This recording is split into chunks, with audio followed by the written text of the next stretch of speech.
बिस्मिल्लाहिर्रहमानिर्रहीम अस्सलामु अलैकुम डियर स्टूडेंट्स। आज हम डिस्कस करेंगे फर्स्ट ईयर फिज़िक्स के चैप्टर नंबर 2 से। आज का जो टॉपिक है, आज हमारे पास जो टॉपिक है इक्विलिब्रियम।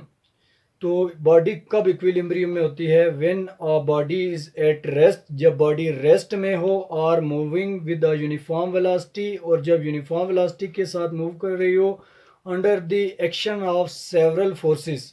जब बॉडी के ऊपर सेवरल फोर्सेस लग रही हों और बॉडी रेस्ट में हो या बॉडी यूनिफॉर्म वेलोसिटी के साथ मूव कर रही हो, तो तब हम कह सकते हैं कि बॉडी क्या है, इक्विलिब्रियम में है। तो हम यूं भी कह सकते हैं कि बॉडी इक्विलिब्रियम में तब होगी जब बॉडी का एक्सेलरेशन ज़ीरो होगा। बॉडी का एक्सेलरेशन कब ज़ीरो होगा? जब चेंज इन वेलोसिटी ज़ीरो होगी। बॉडी का जो एक्सेलरेशन होता है वो क्या होता है? Change in velocity with respect to time is called acceleration. तो जो हमारे पास इक्विलिब्रियम होता है, इक्विलिब्रियम की दो टाइप्स होती हैं। एक होती है स्टैटिक इक्विलिब्रियम और दूसरी होती है डायनामिक इक्विलिब्रियम। तो जब वेलोसिटी में चेंज ज़ीरो होगा स्टूडेंट्स, तो तब हमारे पास जो एक्सेलरेशन होगा वो ज़ीरो होगा। जब एक्सेलरेशन हमारे पास स्टूडेंट्स ज़ीरो होगा, तो हमारे पास जो नेट फोर्स एक्ट कर रही होगी बॉडी के ऊपर, वो भी क्या होगी? ज़ीरो होगी। इसी तरह जब हमारे पास वेलोसिटी कांस्टेंट होगी, तो तब भी हमारे पास जो चेंज इन वेलोसिटी है वो ज़ीरो होगा। जब चेंज इन वेलोसिटी ज़ीरो होगा तो मीन एक्सेलरेशन ज़ीरो होगा। अगर एक्सेलरेशन ज़ीरो है तो जो net force acting on a body है वो भी क्या होगा? ज़ीरो होगा। जब वेलोसिटी कांस्टेंट होगी स्टूडेंट्स, तो चेंज इन वेलोसिटी ज़ीरो होगा। चेंज इन वेलोसिटी ज़ीरो है तो मीन के एक्सेलरेशन क्या है? ज़ीरो है। अगर एक्सेलरेशन ज़ीरो है तो यहाँ एक्सेलरेशन की जगह पे ज़ीरो पुट करेंगे तो ये सब कुछ ज़ीरो हो जाएगा, तो नेट फोर्स उस वक्त क्या हो जाएगी स्टूडेंट्स? ज़ीरो हो जाएगी। जब वेलोसिटी कांस्टेंट है और एक्सेलरेशन ज़ीरो है, तो मीन उस वक्त जो बॉडी होगी वो कौन सी इक्विलिब्रियम में होगी? डायनामिक इक्विलिब्रियम में। वेलोसिटी कांस्टेंट है तो चेंज इन वेलोसिटी ज़ीरो है। चेंज इन वेलोसिटी अगर ज़ीरो है तो मीन एक्सेलरेशन ज़ीरो है। तो एक्सेलरेशन उस वक्त ज़ीरो है जब वेलोसिटी कांस्टेंट है, तो हमारी बॉडी क्या होगी? डायनामिक इक्विलिब्रियम में होगी। इसी तरह जब स्टूडेंट्स हमारे पास वेलोसिटी क्या हो? ज़ीरो हो, तो मीन के चेंज इन वेलोसिटी क्या होगा? उस वक्त ज़ीरो होगा। जब चेंज इन वेलोसिटी ज़ीरो है स्टूडेंट्स, तो मीन के एक्सेलरेशन ज़ीरो है। अगर एक्सेलरेशन ज़ीरो है तो sum of forces acting on the body equal to zero होगा। तो उस वक्त जो बॉडी के ऊपर फोर्सेस एक्ट कर रही होंगी वो भी क्या होंगी? ज़ीरो होंगी। तो वेलोसिटी जब हमारे पास ज़ीरो होगी, तब हमारे पास जो बॉडी होगी वो स्टैटिक इक्विलिब्रियम में होगी। जो डायनामिक इक्विलिब्रियम है, इसकी भी मजीद आगे दो टाइप्स हैं, जिनको हम कहते हैं translational equilibrium,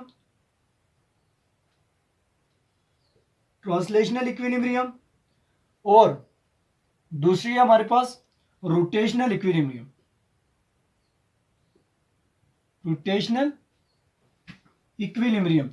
body translational equilibrium में कब होगी? जब लीनियर वेलोसिटी ज़ीरो हो या लीनियर वेलोसिटी कांस्टेंट हो। जब लीनियर वेलोसिटी कांस्टेंट होगी तब हमारे पास बॉडी ट्रांसलेशनल इक्विलिब्रियम में होगी। जब बॉडी रोटेशनल इक्विलिब्रियम में बॉडी तब होगी जब हमारे पास जो एंगुलर वेलोसिटी है ओमेगा वो कांस्टेंट हो। हम यहां से देखें तो हमने कहा कि स्टैटिक इक्विलिब्रियम, तो बॉडी सपोज करते हैं कि ये एक सरफेस है, मैं अपने हाथ को एक सरफेस मान लेता हूं और इसके ऊपर ये एक मार्कर पड़ा है। तो ये इस वक्त किस में है? रेस्ट में है, रेस्ट की कंडीशन में है। तो ये हमारे पास क्या होगा? स्टैटिक इक्विलिब्रियम में होगा। तो जब बॉडी स्टैटिक इक्विलिब्रियम में हो तो इसके ऊपर फोर्सेस एक्ट कर रही होती हैं। जब बॉडी रेस्ट की कंडीशन में होती है तो तब भी इसके ऊपर क्या होती है? फोर्सेस एक्ट कर रही है। एक इसकी फोर्स, वेट की फोर्स जो डाउनवर्ड एक्ट कर रही है, और दूसरा जो इसकी रिएक्शनल फोर्स है, जो हमारे पास जो इस हाथ की रिएक्शनल फोर्स है वो इसके ऊपर अपवर्ड एक्ट कर रही है। तो तब भी बॉडी हमारे पास क्या है? रेस्ट की कंडीशन में है। मीन के इसकी वेलोसिटी क्या है? ज़ीरो है। तो बॉडी क्या है? स्टैटिक इक्विलिब्रियम में है। और डायनामिक इक्विलिब्रियम की बात करें तो हमारे पास बॉडी है, एक कार है जो एक यूनिफॉर्म वेलोसिटी के साथ एक रोड के ऊपर मूव कर रही है, तो उसके ऊपर भी नंबर ऑफ फोर्सेस एक्ट कर रही हैं, फिर भी बॉडी क्या है? उसकी जो यूनिफॉर्म वेलोसिटी है वो क्या है? कांस्टेंट है। अगर उसकी यूनिफॉर्म वेलोसिटी कांस्टेंट है तो इससे मुराद है कि चेंज इन वेलोसिटी क्या है? ज़ीरो है। चेंज इन वेलोसिटी ज़ीरो है तो मीन उसकी एक्सेलरेशन ज़ीरो है। अगर एक्सेलरेशन स्टूडेंट ज़ीरो है तो मीन के हमारे पास जो sum of forces acting on the body वो क्या है? जीरो है तो बॉडी हमारे पास क्या होगी उस वक्त, डायनामिक इक्विलिब्रियम में होगी। आगे हम ट्रांसलेशनल इक्विलिब्रियम और रोटेशनल इक्विलिब्रियम के लिए हमने कहा कि ट्रांसलेशनल इक्विलिब्रियम में वेलोसिटी, लीनियर वेलोसिटी कांस्टेंट, और रोटेशनल इक्विलिब्रियम में एंगुलर वेलोसिटी कांस्टेंट हो। जब आप एक सीलिंग फैन को देखते हैं तो जब उसका बटन आप इनिशियली ऑन करते हैं तो उसकी जो एंगुलर वेलोसिटी है वो इंक्रीज होती है, और एक वक्त आता है कि वो एक कांस्टेंट एंगुलर वेलोसिटी के साथ मूव करता है, तो उस वक्त उसकी जो वेलोसिटी, एंगुलर वेलोसिटी कांस्टेंट है। अगर एंगुलर वेलोसिटी कांस्टेंट है तो उसका एंगुलर एक्सेलरेशन क्या हो जाएगा, जीरो हो जाएगा, और हमारी बॉडी उस वक्त क्या होगी, रोटेशनल इक्विलिब्रियम में होगी। अब हम देखते हैं कि किन कंडीशन में हमारे पास बॉडी क्या होती है, इक्विलिब्रियम में होती है। तो कंडीशंस हमारे पास दो तरह की होती हैं, कंडीशंस ऑफ इक्विलिब्रियम। बॉडी के लिए हमारे पास दो तरह की कंडीशन है, एक को हम नाम देते हैं फर्स्ट कंडीशन ऑफ इक्विलिब्रियम और दूसरी को second condition of equilibrium. First condition of equilibrium, first condition of equilibrium हमारे पास क्या होती है, vector sum of all forces equal to zero. Vector sum of all forces equal to zero, ये हमारे पास फर्स्ट कंडीशन ऑफ इक्विलिब्रियम है। तो in case of coplanar forces हम देखें तो vector sum of X direction forces equal to zero होगा और vector sum of Y direction forces equal to zero होगा। तो vector sum of forces equal to zero कब होगा, जब हमारे पास बॉडी यूनिफॉर्म वेलोसिटी के साथ मूव कर रही हो, तो बीन की वेलोसिटी क्या होगी उस वक्त, कांस्टेंट होगी। वेलोसिटी क्या होगी, कांस्टेंट। जब वेलोसिटी कांस्टेंट है तो इससे मुराद है कि चेंज इन वेलोसिटी जीरो है। जब चेंज इन वेलोसिटी जीरो है तो एक्सेलरेशन क्या होगा, जीरो। एक्सेलरेशन जीरो है तो मीन के बॉडी के ऊपर एक्ट करने वाली नेट फोर्सेस क्या होंगी, जीरो होंगी। तो इसके लिए हम एक एग्जांपल कंसीडर कर लेते हैं स्टूडेंट्स, कि हमारे पास कोई एक बॉडी है, जैसे हमारे पास एक कार है, ये कोई एक कार है, इस कार के ऊपर सेवरल नंबर ऑफ फोर्सेस इसके ऊपर एक्ट कर रही हैं। एक इसके इंजन की फोर्स, जिसको हम अप्लाइड फोर्स का नाम देते हैं, जो फॉरवर्ड डायरेक्शन में लग रही है, जबकि रोड की जो फ्रिक्शन फोर्स है जो बैकवर्ड डायरेक्शन में एक्ट कर रही है। और इस बॉडी की जो वेट की डायरेक्शन है, वेट की जो फोर्स है या ग्रेविटी की जो फोर्स है वो क्या कर रही है, डाउनवर्ड एक्ट कर रही है। जबकि रोड की नॉर्मल फोर्स, रिएक्शनल फोर्स, वो क्या कर रही है, अपवर्ड इस कार के ऊपर एक्ट कर रही है। नॉर्मल फोर्स अपवर्ड कर रही है, एक्ट कर रही है। तो ये हमारे पास क्या है, इसके ऊपर नंबर ऑफ फोर्सेस एक्ट कर रहे हैं, फिर भी ये बॉडी क्या है, यूनिफॉर्म वेलोसिटी के साथ मूव कर रही है, कांस्टेंट वेलोसिटी के साथ मूव कर रही है। तो हमारे पास जो सम ऑफ फोर्सेस हैं, वेक्टर सम ऑफ फोर्सेस, वो किसके इक्वल होगा, जीरो के इक्वल होगा स्टूडेंट्स। तो हम अगर ये बात कहें कि इन कोप्लेनर फोर्सेस की बात करें, यानी कि तमाम फोर्सेस क्या कर रही हैं, एक ही प्लेन के अंदर अगर लाई कर रही हैं, तो उनका जो वेक्टर सम होगा एक्स डायरेक्शन और वेक्टर सम होगा वाई डायरेक्शन वाली फोर्सेस का, वो भी किसके इक्वल होगा, जीरो के इक्वल। तो हम जब भी फोर्सेस का सम करते हैं, तो वेक्टर सम करते हैं, तो हमें क्या यूज करना पड़ता है, हेड टू टेल रूल के मुताबिक हम इनका वेक्टर सम करते हैं।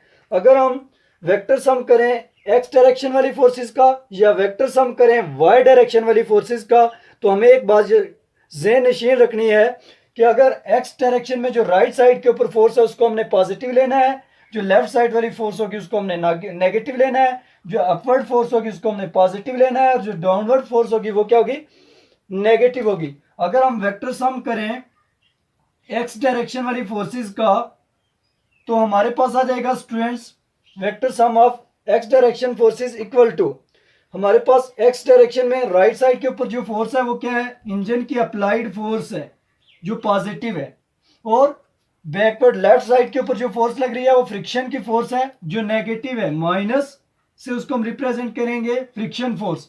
अगर ये दोनों फोर्सेस मैग्नीट्यूड में इक्वल हैं तो इनका सम क्या आ जाएगा, एक्स डायरेक्शन फोर्सेस का वेक्टर सम क्या आ जाएगा, जीरो के इक्वल आ जाएगा। इसी तरह हमारे पास अगर वाई डायरेक्शन वाली फोर्सेस का वेक्टर सम लें तो हम इसको लिख सकते हैं vector sum of Y direction forces. तो वाई डायरेक्शन में लगने वाली फोर्सेस जो हमारे पास अपवर्ड लग रही है, नॉर्मल फोर्स या reactional force, normal reactional force जो अपवर्ड लग रही है इस बॉडी के ऊपर, उसको हम एफ से रिप्रेजेंट करते हैं, ये हमारे पास पॉजिटिव है। और जो डाउनवर्ड ग्रेविटी की फोर्स एक्ट कर रही है वो क्या होगी, नेगेटिव होगी, जिसको हमने एफ स्मॉल जी से रिप्रेजेंट किया हुआ है। तो जब ये दोनों फोर्सेस मैग्नीट्यूड में इक्वल हैं तो इनके दरमियान माइनस का साइन आ रहा है, तो ये क्या होंगी, इनका जो वेक्टर सम आएगा वो किसके इक्वल आएगा, जीरो के इक्वल आएगा। तो ये हमारे पास दोनों केसेस में जब वेलोसिटी कांस्टेंट हो, एक्सेलरेशन में change in velocity zero, acceleration zero, तो vector sum of forces equal to zero. X direction forces और वाई डायरेक्शन फोर्सेस का हमने सम किया तो वो भी हमारे पास क्या रहा है, इक्वल टू जीरो। ये हमारे पास थी फर्स्ट कंडीशन ऑफ इक्विलिब्रियम। इसमें हम यू भी कह सकते हैं F is equal to M ए।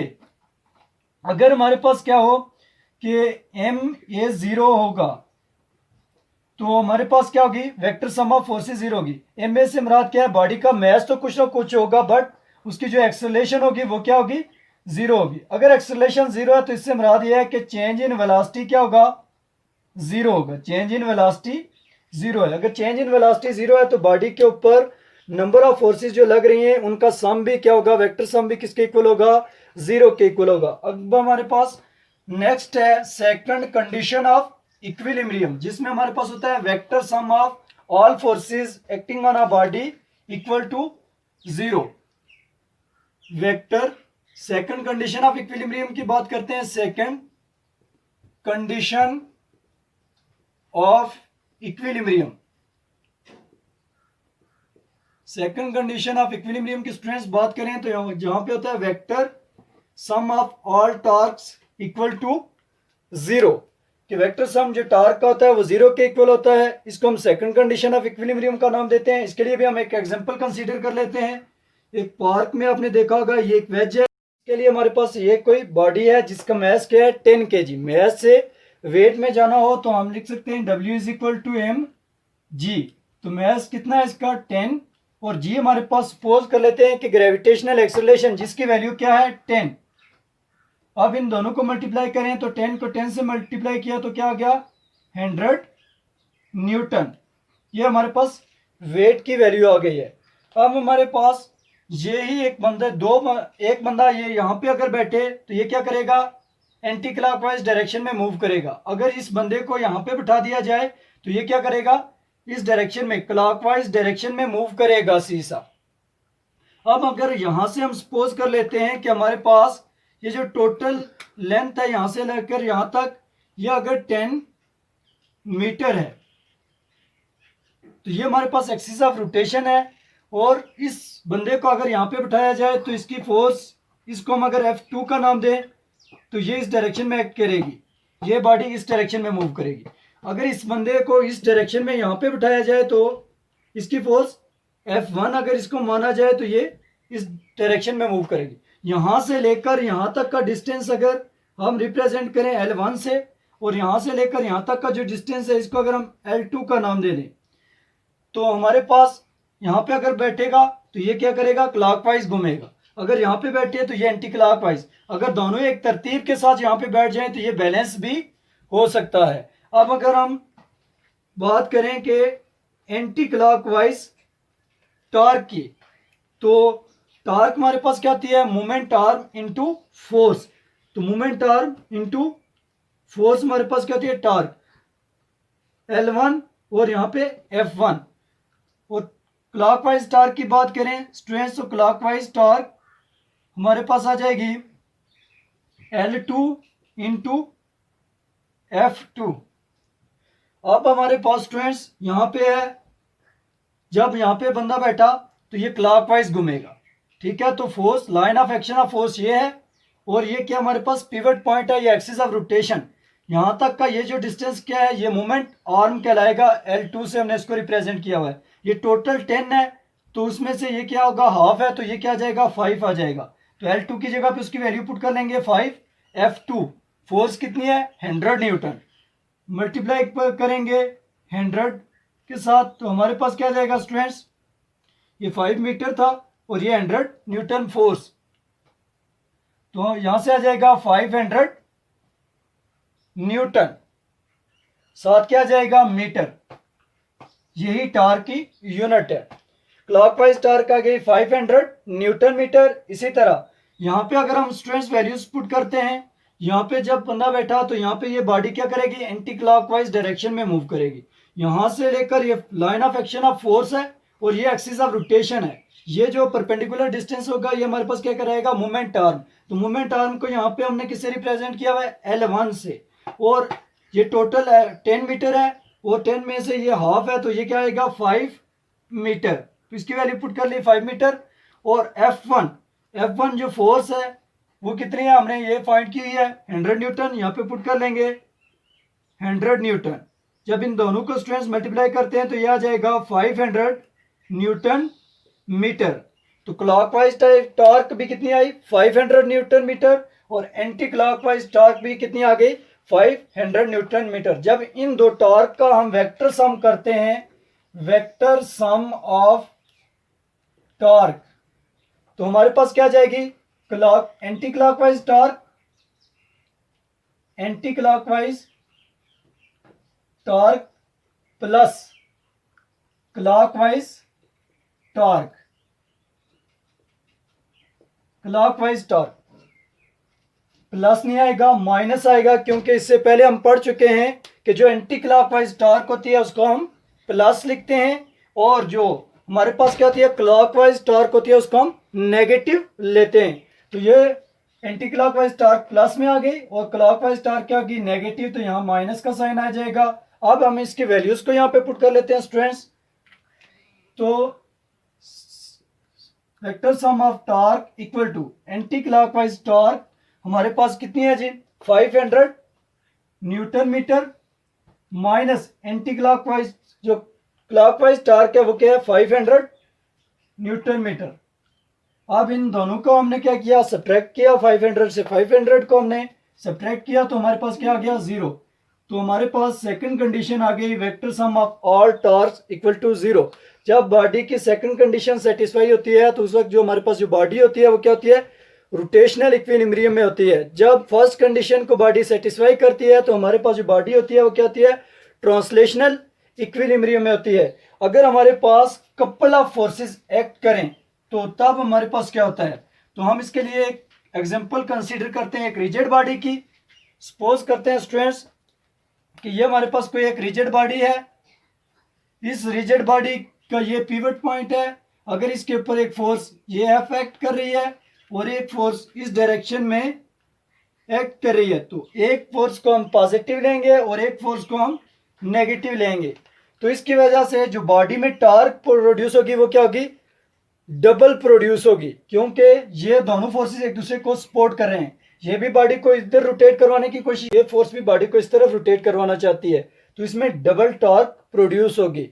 लेकिन इसका अगर वेक्टर सम ऑफ फोर्सेस लिया जाए तो वो 0 होगा, क्योंकि एक फोर्स क्या है, पॉजिटिव है और दूसरी फोर्स क्या है, नेगेटिव है। जब इनका वेक्टर सम ऑफ फोर्स लेंगे तो ये 0 आ जाएगा। एक है एफ पॉजिटिव और दूसरी क्या है, एफ नेगेटिव। तो ये हमारे पास मैग्नीट्यूड में इक्वल है, डायरेक्शन में ऑपोजिट है, तो इनका सम क्या आ जाएगा, 0 आ जाएगा।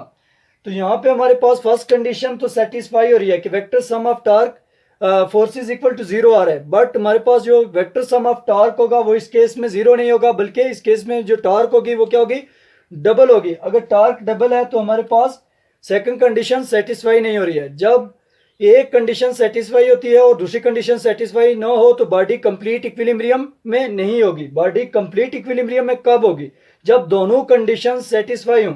अगर हमारे पास इसी को मान लेते हैं कि ये हमारे पास रिजिड बॉडी है, ये इसका पिवट पॉइंट है, एक फोर्स इस डायरेक्शन में एक्ट कर रही है और दूसरी फोर्स इस डायरेक्शन में एक्ट कर रही है। तो यहाँ पे वेक्टर सम ऑफ फोर्सेस हम लें अगर, तो वेक्टर सम ऑफ फोर्सेस, एक फोर्स इसको अगर हम F1 का नाम ले लें और इसको हम अगर F2 का नाम ले लें, तो F1 की डायरेक्शन यूं है और F2 की डायरेक्शन यूं है, दोनों की डायरेक्शन ऑपोजिट है। तो एक के साथ क्या आ जाएगा, माइनस का sign, minus F1 into minus F2 आ जाएगा, F1 माइनस F2। तो दोनों फोर्सेस मैग्नीट्यूड में इक्वल हैं और डायरेक्शन में ऑपोजिट हैं, तो इनका वेक्टर सम किसके इक्वल आ जाएगा, 0 के इक्वल आ जाएगा। अगर हम वेक्टर सम ऑफ टॉर्क की बात करें students, vector sum of torque, तो यहां पे हमारे पास एक फोर्स भी कहाँ से पास कर रही है, पिवट पॉइंट से, दूसरी फोर्स भी कहाँ से पास कर रही है, पिवट पॉइंट से। तो इन दो फोर्सेस की वजह से बॉडी में कोई रोटेशन प्रोड्यूस नहीं होगा। इन दो फोर्सेस की वजह से बॉडी में कोई टर्न प्रोड्यूस नहीं होगा। अगर बॉडी में कोई टर्न प्रोड्यूस नहीं हो रहा है तो इससे मुराद यह है कि vector sum of all the torque must be equal to क्या होगा, जीरो होगा। तो इस कंडीशन में जो हमारे पास जो बॉडी होगी वो क्या होगी, कंप्लीट इक्विलिब्रियम में होगी। बॉडी के कंप्लीट इक्विलिब्रियम में होने के लिए ज़रूरी है कि दोनों कंडीशन क्या हो, सेटिस्फाई हो। जब फर्स्ट कंडीशन सेटिस्फाई होती है तो बॉडी ट्रांसलेशनल इक्विलिब्रियम में होती है स्टूडेंट्स, और जब सेकंड कंडीशन सेटिस्फाई होती है तो हमारे पास जो बॉडी होती है वो रोटेशनल इक्विलिब्रियम में होती है। तो ये था आज का हमारे पास टॉपिक इक्विलिब्रियम, जिसको हमने डिटेल में डिस्कस किया। तो नेक्स्ट वीडियो लेक्चर में हाजिर होंगे एक नए टॉपिक के साथ। तब तक के लिए अल्लाह हाफिज़।